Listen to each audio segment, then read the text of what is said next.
ஜமீன்தாரையா, நம்ம அம்மனுக்கு திருவிழா செய்யறதுக்காக இன்னைக்கு நாள் குறிச்சாச்சு. ஐப்பசி மாசம் 12ஆம் தேதி வெள்ளிக்கிழமை. அன்னைக்கு ரொம்ப நல்ல நாளா இருக்கு. அன்னைக்கு கோயிலை பூச்சாட்டிடலாம்யா. நீங்க தான் முன்னாடி இருந்து நடத்தி கொடுக்கணும்யா. சிறப்பா பண்ணிரலாம் பூசாரி.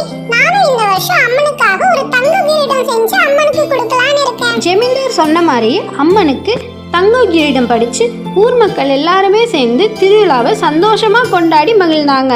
அடுத்த நாள் மந்திரவாதி ஒருத்தன் ஊருக்குள்ள நுழைஞ்சான். ஏண்டா வேலா, இந்த வருஷம் திருவிழா சூப்பரா போச்சுல்ல? என்னோட சொந்த பந்தம் எல்லாரையுமே நான் இந்த வருஷம் கூப்பிட்டிருந்தேன். அவங்களும் இந்த வருஷம் உங்க திருவிழா சூப்பரா இருக்குன்னு சொல்லிட்டு போனாங்க. ஆமாடா ராமு, இந்த வருஷம் அருமையா போச்சு. அது மட்டும் இல்லாம இந்த வருஷம் நம்ம ஜமீன்தார் அம்மனுக்கு தங்க கிரீடம் போட்டாரு. அதோட மதிப்பே 12 கோடி ஆமா. என்னது, தங்க கிரீடமா? அதுவும் 12 கோடியா? அப்படி அந்த கோயில் எங்க இருக்கு? சரி, இவங்களே கேட்போம்.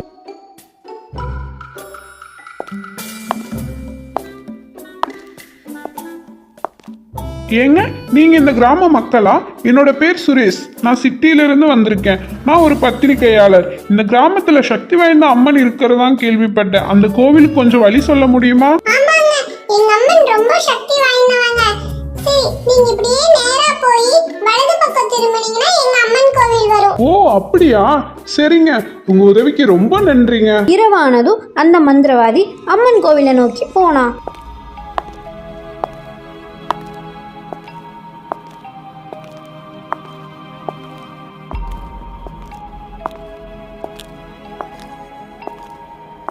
மறுநாள் காலையில பூசாரி கோவிலுக்குள்ள போய் அம்மனை பார்க்கும்போது, அட கடவுளே, அம்மன் சிலைய காணமே, தங்க கிரீடத்தையும் காணமே. இதை யாரு கடத்துனாங்கன்னு தெரியலையே. இந்த செய்தி கிராமம் முழுவதும் பரவி ஊர் மக்கள் எல்லாரும் பேசி பஞ்சாயத்து ஒன்று கூட்டினாங்க. ஜமீன்தார் ஐயா, எனக்கு என்னமோ இது நம்ம கிராமத்துக்கு கிடைச்ச சாபம்னு நினைக்கிறேன். இல்லைன்னா திருவிழா முடிஞ்ச அடுத்த நாளே அம்மன் சிலை திருட்டு போயிருக்காது இல்லையா? எனக்கு என்னமோ அம்மன் தான் நமக்கு சாபம் விட்டுட்டாலும் தோணுது.